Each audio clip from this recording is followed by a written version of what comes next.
Bienvenidos una vez más a su programa Visión RDN, con la conducción de Ariel Lara, bajo la producción de Josefa Díaz, hoy con un contenido actualizado. Señores, quiero que se suscriban a nuestra red social de YouTube, Visión RDN. Hemos llegado a 226,000 suscriptores con más de 41 millones de visitas.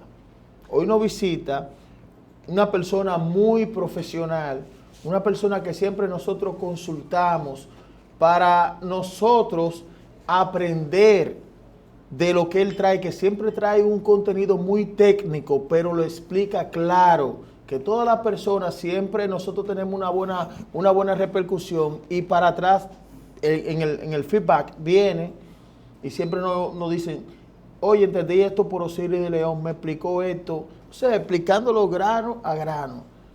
La información, pero de verdad brillante, y es una persona que me siento honrado de compartir con él siempre, y la oportunidad que él nos da de este gran dominicano, Osiris de León. ¿Cómo está, ingeniero? Bien, contento y agradecido, amigo y hermano Ariel Lara, de que hayas tenido la cortesía, la amabilidad y la distinción de invitarme a esta conversación contigo y con todo tu público, que cada día crece más precisamente por la objetividad, por el equilibrio y por la forma sana, cortés, diplomática con que tú tratas a cada uno de tus invitados, cosa que yo te lo agradezco inmensamente. A veces entendemos que hacer buena televisión o hacer buenos programas de radio para tener mucho rating es empujar contra la pared al invitado. Y no solamente ocurre en la televisión dominicana y en la radio dominicana. Tú lo ves inclusive en programas de CNN, donde hay entrevistadores que se ufanan de decir que hacen preguntas incómodas. Y yo no creo que para tú conseguir una buena información de un entrevistado tengas que hacer preguntas incómodas. Claro. Y eso te caracteriza a ti, y yo creo que muchos comunicadores tendrán que aprender de ese estilo que tú utilizas cada día, de ser franco, claro, abierto, directo, democrático, imparcial, equilibrado, justo, y tratar a toda la gente con una diplomacia tal que la gente se siente aquí dueños de este programa. Claro, porque al final de cuentas ustedes son las estrellas. Y con eso que usted habla, usted tiene una entrevista aquí de más de 600,000 visitas. Y no entramos a trompar. No, para nada, para nada. No entramos a trompar. Yo siempre decía en mi pueblo, yo soy de Barretín se hace muchas huelgas históricamente. Sí. Y yo siempre le decía a los muchachos: pero yo nunca he hecho una huelga, yo nunca he participado en una huelga, yo no he quemado una goma, yo no he tirado una piedra. Y logro incidir en toma de decisiones a nivel de la administración pública, claro, a nivel de la administración municipal, a nivel de las juntas de vecinos, de los clubes rotarios, clubes de leones. Es decir, para tú lograr buenos resultados en cualquier sociedad del planeta Tierra, tú no necesitas llegar a la agresividad, a la hostilidad, a la violencia. Yo creo que si uno plantea con objetividad, con claridad, con transparencia un problema, la gente lo acepta de buena fe. Cuando tú vas al médico, el médico te da el diagnóstico más cercano que te puede dar al problema de salud que tú tienes. Y para eso el médico no te maltrata. Y cuando te pasan la cuenta, por alta que sea, tú no tienes más opción que pagar la cuenta, y tú no te molestas por pagar la cuenta, aunque el diagnóstico no sea agradable para ti. ¿Cierto o no? Eso es Porque así. aquí hay mucha gente en los medios de comunicación que entiende que de por medio en toda conversación siempre hay un dinero. Pero dice: pero venga acá, yo voy al médico, yo pago una consulta en el médico, pero eso no obliga al médico a darme el diagnóstico complaciente a mí, bajo ninguna circunstancia. Todo lo contrario. El médico, en su ejercicio profesional ético, científico, responsable, está en el deber de decirte las cosas como son, sin maltratarte verbalmente. Eso haces tú cuando haces comunicación. Eso hago yo cuando respondo a un entrevistador de radio, de televisión, de prensa escrita, que me trata un determinado tema. Y yo creo que al final del día las escuelas de comunicación tendrán que hacer énfasis, puntualizar sobre eso, que para usted lograr una buena entrevista no es necesario usted maltratar al entrevistado, ni tiene que insultar al gobierno ni a la oposición, ni insultar al que no participa en la política o al que no participa en la reunión de la Junta de Vecinos. Al final, cuando usted es profesional en lo que tú haces, como el médico es un profesional de la salud, e indistintamente de las condiciones de salud, él se remite a los análisis te dice, hay esto en el análisis, esto implica tal problema de salud y este tratamiento a seguir. Y tú lo aceptas complacido, aunque sea un problema, Así ¿o no? así mismo es. Entonces tú le dices a tu familia, el médico me dijo que tengo tal problema, pero que con un tratamiento adecuado, en 30 o en 45 días yo estoy totalmente recuperado. Y para ti ahora esa es una buena noticia. Así mismo ¿Cierto o no? Eso es así, Osiris. Entonces, así es que debe ser la comunicación. Claro. Así es que debe ser el manejo del tema político, del tema científico, del tema comunitario. Y yo creo que al final tendríamos una mejor sociedad. Claro que sí, aportar siempre, aportar. Osiris, lo aprovecho ahora que usted está aquí, como usted es una persona muy acertada en sus análisis de geología. Marco Rubio visitó la República Dominicana, actual secretario de Estado, y le tocaron el tema de las tierras raras. Y ese es un tema que no todo el mundo lo maneja. Me gustaría saber su posición acerca de eso, del Mira, tema de las tierras raras. Sí, un tema sumamente interesante, de presente y de futuro. República Dominicana tiene unos depósitos importantísimos de bauxita que están en la Sierra de Bauruco, que son aquellos depósitos que estuvo explotando la Alcoa Exploration Company desde 1959 hasta 1983. Cuando Alcoa se fue del país en el 83, no se fue porque se agotaron las reservas, ni se fue por un conflicto con el Estado Dominicano. Se fueron porque en ese momento el precio de la bauxita no era muy atractivo para ellos desde aquí. Ellos también tenían operaciones de bauxita en Jamaica y en otros países. Entonces decidieron retirarse voluntariamente y le entregaron la concesión al Estado Dominicano. El Estado Dominicano luego tuvo algunas explotaciones menores vía la Dirección General de Minería y se exportaba bauxita a China.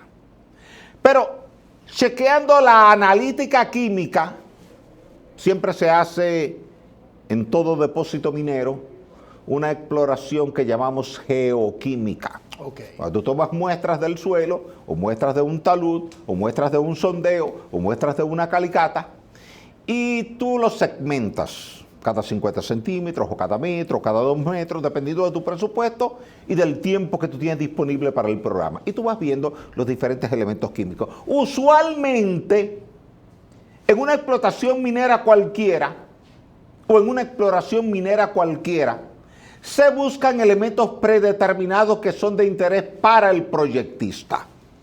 Llamemos al proyectista al gobierno, o una empresa privada, o una universidad que está haciendo una exploración. Digamos que tú estás haciendo una exploración para oro en Cotuí, entonces tú te concentras en oro y te olvidas de los otros elementos. Y los otros elementos no quiere decir que no estén presentes.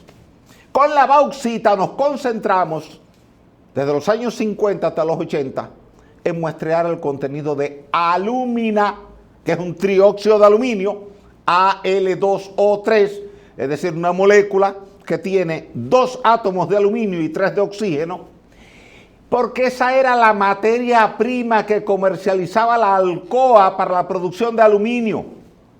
Ese jarrito de aluminio en que tu abuela te servía un poquito de café, ¿te acuerdas? Sí, sí, claro. Está hecho con aluminio. Y ese aluminio se extrae del subsuelo en forma de alúmina, que es un trióxido de aluminio. Por tanto, durante 3 décadas, ese depósito de Pedernales, fue visto como un depósito de alúmina.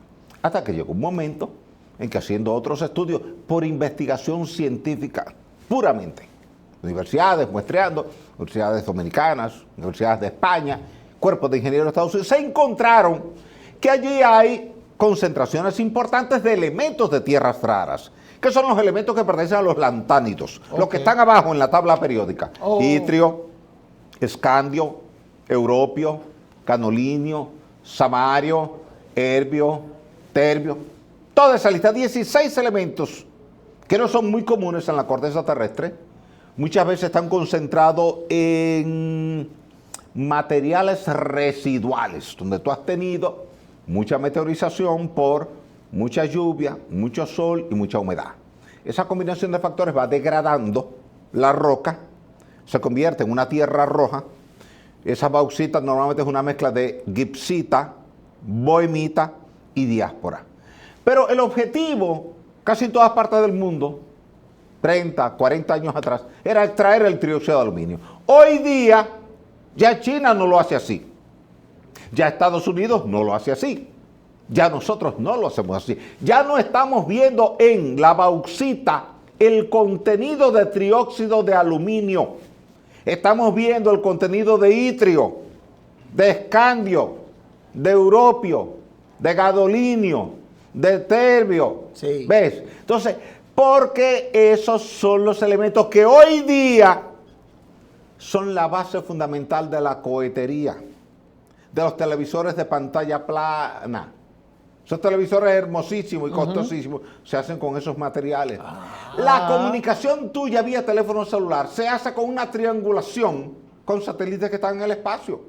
Sí. De tu teléfono sube a una base, de esa base sube al satélite, porque recuerda que la Tierra es redonda y la onda va en línea recta. Por tanto, si choca con la corteza terrestre se interrumpe. Por eso se te interrumpe la llamada en un ascensor o en un sótano. Exacto. Porque no hay esa conexión directa. Entonces, esos satélites que están orbitando la Tierra, y hay otros que están geoestacionarios, es decir, que viajan a la misma velocidad que la Tierra y por tanto están siempre enfocados en una misma región del planeta Tierra, se hacen con elementos de tierras raras. Y ahí el gobierno dominicano, de manera inteligente, buscó colaboración de universidades de España, del Cuerpo de Ingenieros de Estados Unidos, que tiene experiencia en ese tipo de exploraciones, con la ayuda del Servicio Geológico Nacional, que es una dependencia del Estado Dominicano, y con ayuda de la Dirección General de Minería, que se ha dedicado toda la vida, desde que fue creada,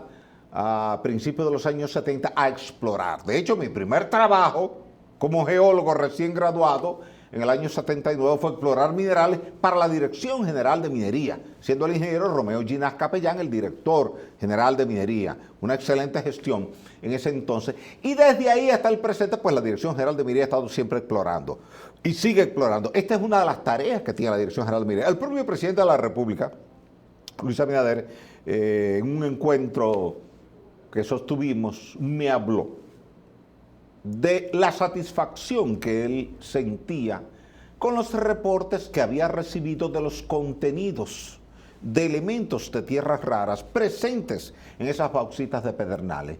Yo creo que a partir de ese momento ha habido un entusiasmo por el resurgimiento de la actividad minera en República Dominicana, porque si bien es cierto que tenemos una minería clásica, tradicional, oro y plata en Barrick, ferroníquel en Falcondo, Bonao, y tenemos piedra caliza en diferentes partes del país, tenemos cobre y oro en Cormidón de Bonao, tenemos mármol, yeso, sal en la zona de Barahona, en las zonas de Samaná, y tenemos a veces arcillas caoliníticas en Monteplata, en Jarabacoa, Constanza, en otras partes del país.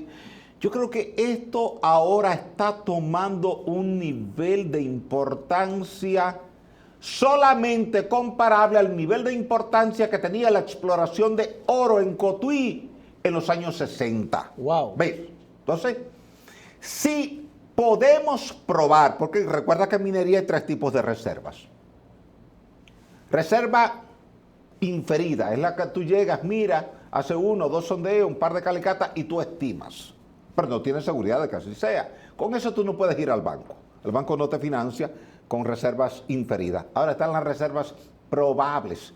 Ya tú hiciste la mitad de tu programa de exploración. Hiciste sondeo y tuviste resultados positivos. Hiciste trincheras y tuviste resultados positivos. Hiciste geoquímica y tuviste resultados positivos. Entonces tú dices, bueno, hasta ahora el 80% de los resultados que he obtenido son positivos, son favorables. Por tanto, yo puedo extrapolar un poquito. Eso es probable. Ahora, cuando tú terminas tu programa de exploración ya completo, hiciste geología, geofísica, geoquímica, perforaciones, análisis químico cuantitativo, calculaste reservas, entonces ya eso es lo que llamamos reservas probadas. Entonces, el paso que ha dado el presidente de la República, Luis Abinader, de crear una empresa minera dominicana, Emidom, es precisamente para que asuma como primera tarea de esa empresa minera dominicana la cuantificación a nivel de reservas probadas de los elementos de tierras raras que tú tienes en la zona de Las Mercedes, el Aceitillar, el Turco, el Charco de la Paloma y toda esa región que está ahí. Y a partir de ahí entonces definir cuál sería la metodología de explotación y también algunas modificaciones que habría que hacer, porque recuerda que Las Mercedes no está en un parque nacional, pero el Aceitillar sí. Entonces ahí se pueden introducir modificaciones vía el Congreso Nacional, como se ha hecho en muchas zonas turísticas. Por ejemplo, el Parque Nacional del Este, que es el Parque Cotubaramá, fue modificado porque en principio cubría toda la zona de desarrollo turístico y no tenía sentido, porque en la playa, al final, ¿qué es lo que la gente busca? Bueno, pues disfrutar de esa playa. Entonces no había necesidad de que tú bloquearas la construcción de hoteles cerca de la playa, si precisamente ese se ha convertido en uno de los pilares de la economía dominicana, el turismo.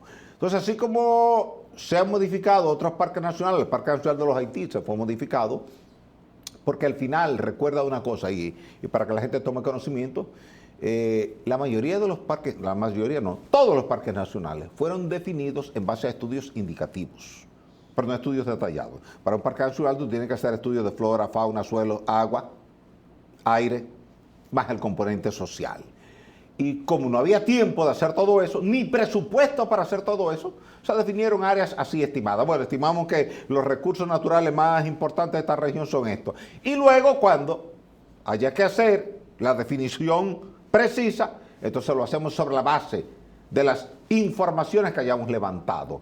Eso no se ha hecho. Por tanto, aquí hay una buena oportunidad para tú redefinir, junto con el Ministerio de Medio Ambiente, junto con el Ministerio de Energía y Minas, junto con el Servicio Geológico Nacional, y junto con la Dirección General de Minería, más EMIDOM, cuáles serían los límites definitivos del Parque Nacional Sierra de Bauruco, es decir, dónde están los principales recursos que tú quieres proteger, sobre todo porque ahí hay, digamos, dos tipos de recursos que son fundamentales. La flora propia de ahí de la Sierra de Bauruco, y el agua, porque es un sistema kárstico. Y más del 90% del agua que cae ahí como lluvia se infiltra en el subsuelo y fluye a través de sistemas de caverna. Entonces ya a partir de ahí, una vez que tú hayas definido con exactitud todo eso, entonces tú puedes ahora liberar las zonas de bauxita donde están presentes esos elementos de tierra rara, y entonces ahora ya el Estado Dominicano poder decidir o explotarlo por su propia cuenta o asociarse con una empresa internacional que tenga experiencia en ese tipo de explotación y lo hagan de forma compartida, siempre con la mayor proporción para beneficio del Estado Dominicano y del pueblo dominicano. Luego de esa explicación muy técnica, brillante, porque se preguntaba mucha gente sobre la tierra rara, y como ya se le había mencionado a Marco Rubio, que ellos están vigilantes, un ejemplo de que China venga, Rusia también con ese tema. Yo quiero entrar en un tema, Osiris, muy importante, el cual usted ha tocado mucho en este programa, pero cada vez que usted lo ha tocado, ha tenido una repercusión por la responsabilidad y con la visión que usted le ha dado, que es el tema relacionado con Haití. Más ilegales que nunca. Aquí todavía no se han visto las deportaciones que se prometieron. Vamos a hablar claro. Y yo quiero que usted me hable de ese tema. Mire, es un tema de los ilegales. Un tema que tú y yo lo hemos tocado otras veces aquí, con la objetividad que nos caracteriza a ti y a mí, sin fanatismo y sin emotividades, porque en esto hay que ser realista. Claro. Fíjate que ese tema también le fue tocado a Marco Rubio, secretario de Estado de Estados Unidos, y ha dicho lo que tú y yo hemos dicho aquí otra vez: la solución de Haití tiene que estar en Haití. La solución de Haití no podemos verla en República Dominicana, o en Cuba, o en Venezuela, o en Colombia, o en Centroamérica. Tenemos que buscarla en Haití. Los pueblos que no han tenido la oportunidad de desarrollarse tienen que buscar la manera de desarrollarse, pero en su territorio, no en la migración. Si bien es cierto que hay personas que migran por temas de que los hijos van a estudiar o porque consiguió un buen trabajo en otro país, el caso de Haití no es ese. El caso de Haití tiene una crisis política, una crisis social, una crisis económica, una crisis ambiental. O sea, en Haití todo ha entrado en crisis que se agravó con el terremoto del 12 de enero del 2010. Y luego tuviste otro terremoto en la parte occidental, en el área de Lecay, Jeremy, el 14 de agosto del 2021. En ambos casos fui a Haití y te puedo certificar las limitaciones que tiene hoy día la sociedad en Haití. Y por eso hay que ayudar a Haití. Pero la mejor ayuda que se le puede dar a Haití es en Haití, dentro de Haití, no fuera de Haití. Y por eso me ha preocupado en gran medida que el flujo migratorio de ciudadanos haitianos hacia la República Dominicana sea extraordinario. Te dije en una ocasión que yo estaba parado un día haciendo un estudio en la 30 de marzo con las carreras, justo donde se había producido un colapso de un talud por lluvias torrenciales y bueno, pues me habían llamado para hacer el estudio y plantear una solución porque el tema era delicado y casi toda la gente que me pasó por el lado eran haitianos. Wow. Y tú te dabas cuenta que eran haitianos irregulares, informales, que no han llegado aquí con una visa, no han llegado aquí con un contrato de trabajo. Hay una frontera muy larga, desde Manzanillo hasta Pedernales, y a cualquier hora de la noche o de la madrugada la gente te cruza por ahí porque no tenemos suficientes militares para la vigilancia. Eso quiere decir que Estados Unidos, Canadá, Francia, digamos, otros países también miembros del Fondo Monetario Internacional, del Banco Mundial, del Banco Interamericano de Desarrollo, deben plantear un programa urgente para el desarrollo de Haití, sobre todo aprovechando el interés que tiene el gobierno de Donald Trump y el secretario de Estado Marco Rubio de que se le busque una solución al problema haitiano en Haití. Pues mira, la mejor solución es crear fuentes de trabajo. Y esas fuentes de trabajo tú las puedes tener en la frontera dominico-haitiana, pero del lado haitiano. Tú puedes hacer un parque lineal de zona franca, así como tú tienes a Codevi. Multiplicar esos Codevi, tener cientos de empresas que vayan desde Manzanillo hasta Pedernales, donde el haitiano en la mañana viene temprano a su centro de trabajo, zona franca, produciendo camisas, pantalones, corbatas, zapatos, botas, todo. Y en la tarde regresa a su casa, porque él quiere estar en su casa con su familia, no tiene que emigrar acá. Y se hacen algunas industrias también de zona franca del lado dominicano, para que la gente de Manzanillo, de Dajabón, de Elías Piña, de Pedernales, también tengan trabajo del lado dominicano. Yo creo que si algo debe colocarse en la agenda del desarrollo regional caribeño hoy día en este gobierno de Donald Trump y dentro del enfoque que tiene el secretario de Estado Marco Rubio, debe ser precisamente fomentar el hecho y facilitar, dar incentivos extraordinarios, subsidios a empresas para que vengan y se instalen en la zona fronteriza entre Haití y la República Dominicana. Que tú tengas un corredor lineal norte-sur, donde la gente ahí se gana la vida, y que inclusive atraiga gente. La gente de la línea noroeste se iría a trabajar para allá. La gente de Cabo Haitiano se iría para allá, para Juanamente, a trabajar ahí. Se iría para todas esas comunidades, Anzapitre, ahí a trabajar. Entonces yo creo que lo que le ha faltado a Haití son fuentes de trabajo. Es un problema social agravado. El haitiano no encuentra dónde ganarse la vida. Yo he estado muchísimas veces en Haití, lo puedo certificar, no es que lo he leído en el periódico, no es que lo he visto en la televisión, es que lo he vivido allí. Y cuando tú te paras en el parque y tú dices que tú necesitas 10 ayudantes para un estudio geofísico que tú vas a hacer en un determinado puente en Haití, vienen 500. Y entonces el problema que tú tienes ahora es que cada uno de ellos quiere ser la opción que tú escojas. ¿Qué quiere decir eso? Falta de oportunidades laborales. Entonces vamos a darle vamos a cubrir esa falta de oportunidades laborales y vamos a darle centros de trabajo. Sí. Creo que ahí es donde Estados Unidos puede convocar a todos los países amigos a invertir recursos en la zona franca lineal entre Haití y República Dominicana, siguiendo esa línea fronteriza. Esa sería la mejor solución, la de más corto plazo, y la que más rápidamente podría revertir el estado económico lacerado, lastimado, herido en la sociedad de Haití. La gente anda buscando sobrevivir en todas partes del mundo. Y en este caso, República Dominicana no tiene la capacidad para acoger a tantos y a tantos migrantes que cruzan cada día de forma irregular. Tú ves que llega un carro, lo detienen y hay 20 personas dentro de un carro. A ti te ponen a entrar toda esa gente en un carro y no entra más de 7 u 8 No, y yo no sé cómo ellos entran 20. Sí, Contados. sí. Yo no lo podría hacer, yo no sé cómo organizar tanta gente en un auto pequeño, pero ellos lo logran hacer, que quien lo hace ya tiene práctica. Ya lo sabe. Osiris, muchas gracias, brillante como siempre. Gracias, Ariel. Sabes que Gracias, este es su programa. Ana, gracias a todo el equipo de producción de Visión RDN. Y para mí siempre es un gran honor tener la oportunidad de conversar contigo y con todo el pueblo Para dominicano. nosotros Que Dios de les bendiga. beneplácito, un gran profesional como usted, que la República Dominicana tiene que tener más profesionales como usted comprometidos con la soberanía y la patria, de verdad que sí. Amén. Que así Amén. sea. Señores, vamos a una pausa y regresamos con nuestro siguiente invitado. Quédense en línea.